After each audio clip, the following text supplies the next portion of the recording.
Vieta Lenkijoje, kur sustoja laikas, jaučiama ramybė, atgaiva ir kalbama lietuviškai.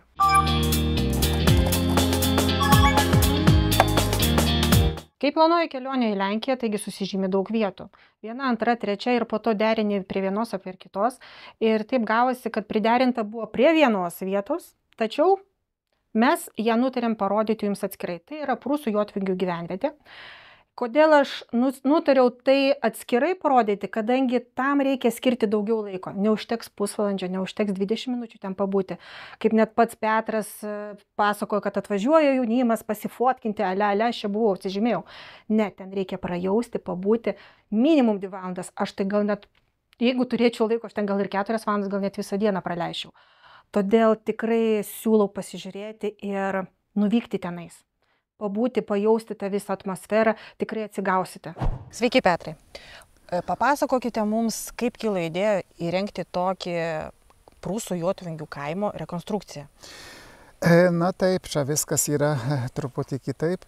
Dar kai tarnavau Lenkų kariuomeniai, būtent mano tėvukas susirgo. Ir jis pateko į ligoninę, tada man pavyko, labai ten reikalavo per gydytojus, per vadovybę į Balstogės ligoninės Doiliduose. Na ir kad mane pasikviesti, kad galėtų mane išleisti iš kariuomenės, kad galėčiau atvykti pas jį. Manęs labai laukė. Na ir gavosi tai, kad reiškia vis dėlto pavyko man, išleido. Nuvažiavau į tą Balstogę su karininko drabužiais ir tada būtent jau manęs laukė, nežinojau, kad aš atvažiuosiu. Buvo paprašęs, kad jisai vienas būtų, ir buvo vienas palatoj, bet ir aš tėvukas pasodino ant kitos lovytės. Gerai prisimenu, nes 5,5 valandos beveik man pasakojo ir perdavinėjo visą savo žinojimą, kurį jisai gavęs yra iš kartos į kartą. Ir taip įtariu, kad tasai žinojimas, žodinis žinojimas perdautas buvo, ko gero iš 13 amžiaus net. Aš čia Suvalkų trikampį buvau auklėtas, kaip ir mes čia visi jaunimas, labai stipro lietuviškai dvasioj.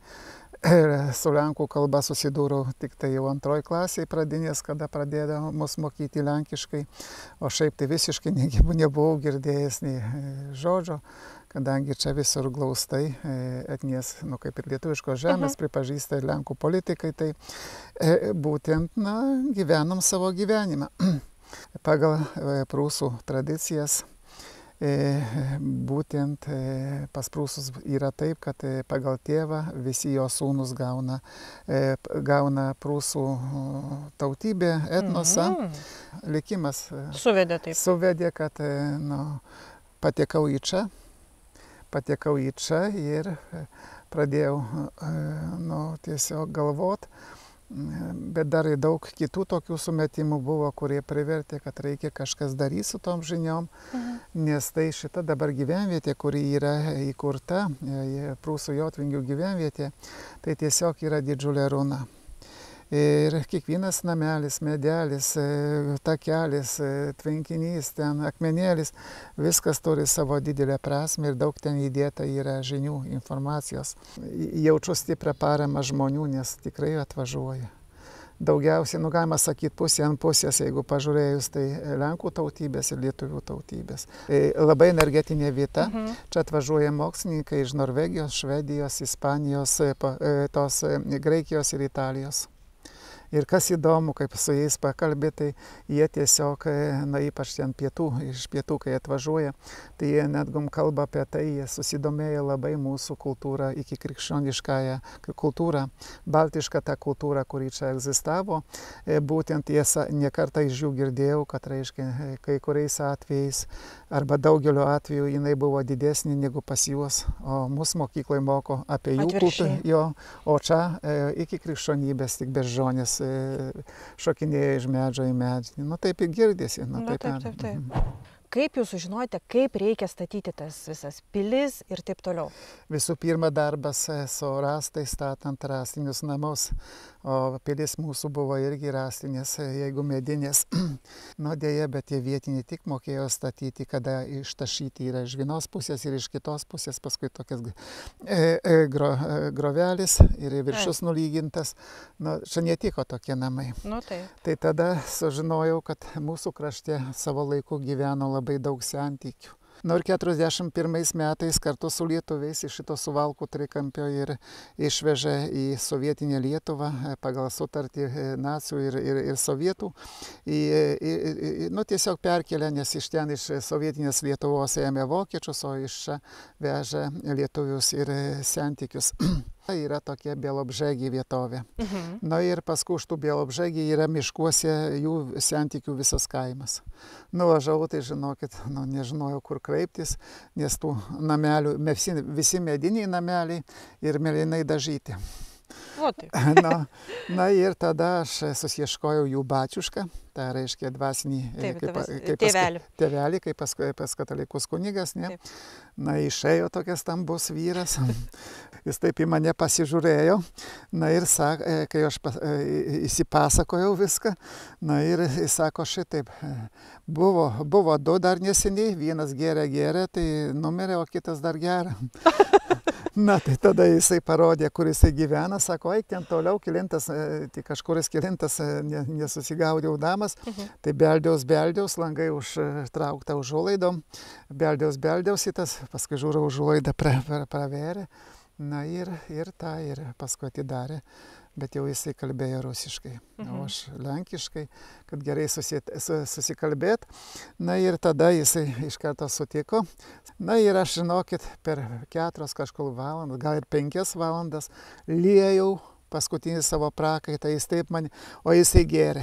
Pasideda pirštą, gul. Ir toliau man, ką reikia daryti, dirb, mokykis. Na ir taip, ir kai jis išgėrė tas 4 butelius, žinokit, pasakė, pasižiūrėjai mano darbą, pasakė šitaip, sako, tu žinau, kad aš tavęs laukiu. Tu jau mokėsi su tais rąstais, kaip elgtis, kaip išpjauti tenai tuos kampus ir visą kitą. Na ir važiuok namo statyti, sako, jeigu kada važiuosi pro čia, tai užvažiuok mane pasimsi, aš dažnai į Balstogę važinėjau. Pasimsi, nes pro ten važiuojasi. Pasimsi mane, tai aš pasižiūrėsiu į tavo darbą. Tai dabar pasakykit, iš kur vis dėlto jūs gavote tos brėžinius, kaip turi atrodyti šitas visas kaimas? Nes kai aš pradėjau kurti šitą prūsų jotvingių gyvenvietę, tai iš karto atsiliepė labai daug prūsų.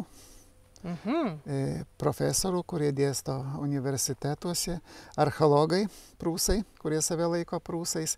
Na ir gavau aš tuos brėžinius iš tokios vienos Prūsės archeologijos, kurį tyrinėjo tarp kitko Trūso, tą uostą. Na ir prie Elblingo, prūsiškai Elblings, būtent tokį nedidelį piliakalnį, panašiai kaip šitas.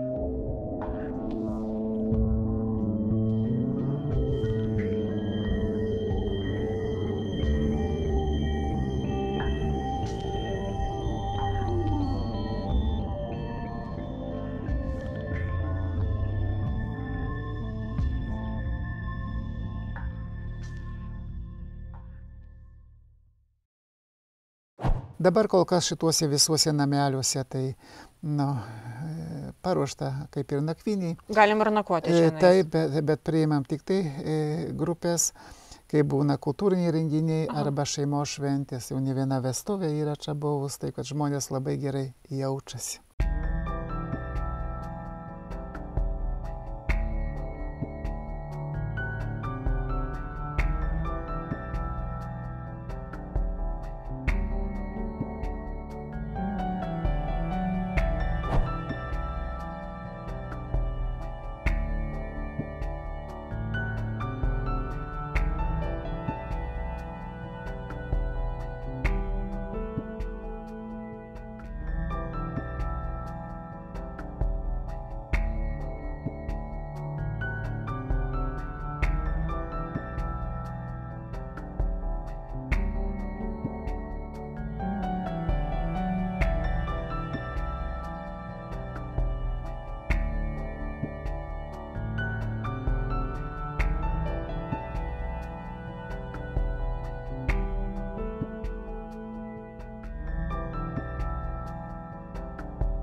čia aukščiausia vieta.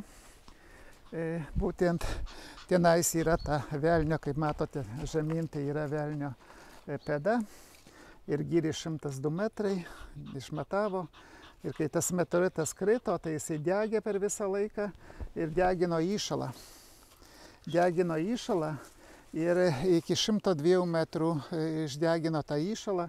Ir tada būtent, po kiek laiko ten atsirado vanduo ir taip toliau. Bet dabar vandens kažkur 9 metrai, o likusi dalis yra dumblas. Aha. Ir šitas kalnas buvo iškeltas, urvas eina nuo ten. Tuščias jau urvas yra. Čia yra maždaug šitoje vietoje 2 metrai tik tai sluoksnis. Ir likusi dalis, tai reiškia, toliau piramidės formos, tokia tuštuma ir ta tuštuma apie 36 metrai gylio. Oho. Paskiau, nes tai pagal mokslinius tyrimus, paskiau į ten eina iš šitos piramidės tuštumos, eina link jau Šventovės. Kreisos, per šventovę, link Kreisos jau ten jau kitas savininkas ir ten jau netyrinėjo. Dabar klausykit, gal jūs įeikit patys ir padarykit, nes čia yra prūsų alka, o paskui mes pakalbėsim, kas tai yra alka ir taip toliau. Gerai. Tai jūs nufilmuokit. O skruzdės visur savo takus padarė? Tai žinokit, jeigu skruzdės yra, tai ekologija labai aukšto lygio. Nes kitaip jų nebūtų. Jeigu apsuka ratą, ten iš centro daugiau.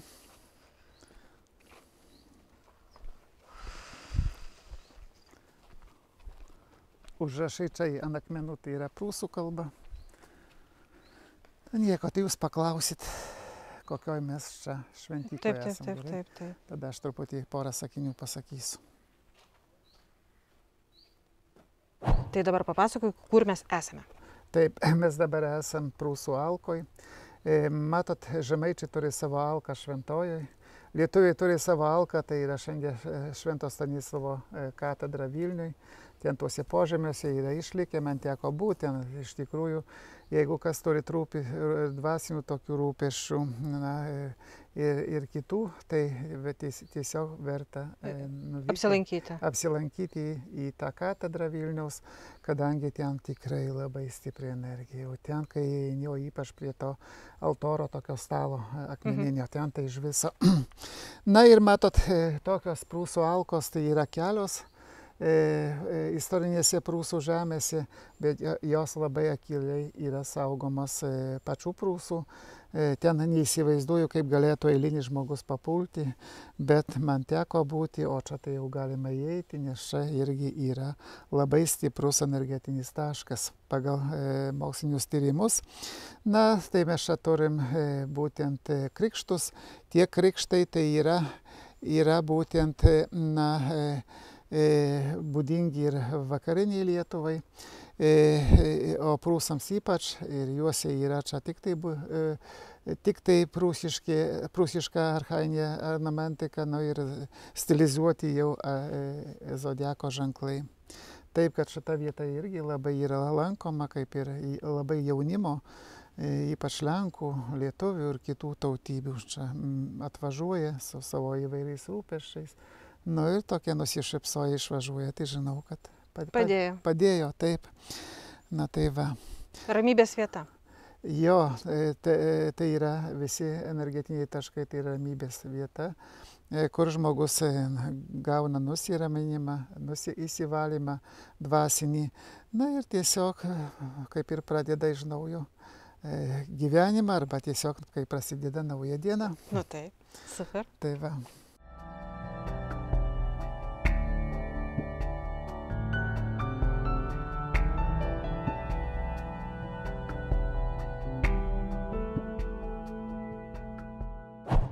Da gal einam prie to laivo, gyvybės laivo. Nu va čia tas laivas. Iš akmenų laivas. Taip. Priėjom prie laivo ir papasakokit apie jį. Taip. Tokie laivai buvo statomi. Anksčiau buvo sakoma, kad tai užtinkami tie laivai būtent miškuose, Latvijoje, Žemaitijoje, Prūsijoje, kad tai vikingų laivai. Bet dar pasirodo, kad netiesa. Tai laivai yra susiję su būtent žmogum, su visata, tai reiškia žmogus, kai žmogus gimsta, tai būtent nuo čia prasideda jo gyvenimas ir jisai eina, prieina prie viršūnės ir paskui jau žmogaus gyvenimas leidžiasi prie anapilio. Tai va tai būtent taip, bet dar buvo laikoma, kad laivas tai yra būtent vaisingumo, visos žemės vaisingumo, imtinai su žmogum. Na ir laivas dar kaip po ateimo žmogaus į gyvųjų pasaulį ir išėjimo žmogaus į mirusių pasaulį. Nu, kiek man teko Prūsų piliakalniuose, Jotvingių piliakalniuose važinėti, visur yra laivas. Vienur lengviau matomas, kitur jau sunaikintas laiko, apnaikintas, bet laivai yra. Taip, kad vienas iš tokių įdomių šiandien, kaip ir objektų, kurį galima pasižiūrėti. Pasižiūrėti, bet čia žmonės irgi atvažiuoja kaip į šventyklą ir eina į vidų ir tiesiog užduoda klausimus savo. Tuos klausimus, kuriuos atsakymą iki šiol nėra turėję ir paskui po kiek laiko gauna ateina atsakymas. Būtinai reikia ateiti ir užduoti klausimą. Tai ką, Petrai, labai dėkoju šitą mums puikią ekskursiją, tikrai daug sužinojom. Laiko kaip ir pritrūko, būtume daugiau sužinoję, bet užtat kviečiu visus atvykti čionais ir paklausyti Petro. Gerai, malonu, ačiū labai. Dėkui Jums. Ir kviečiam.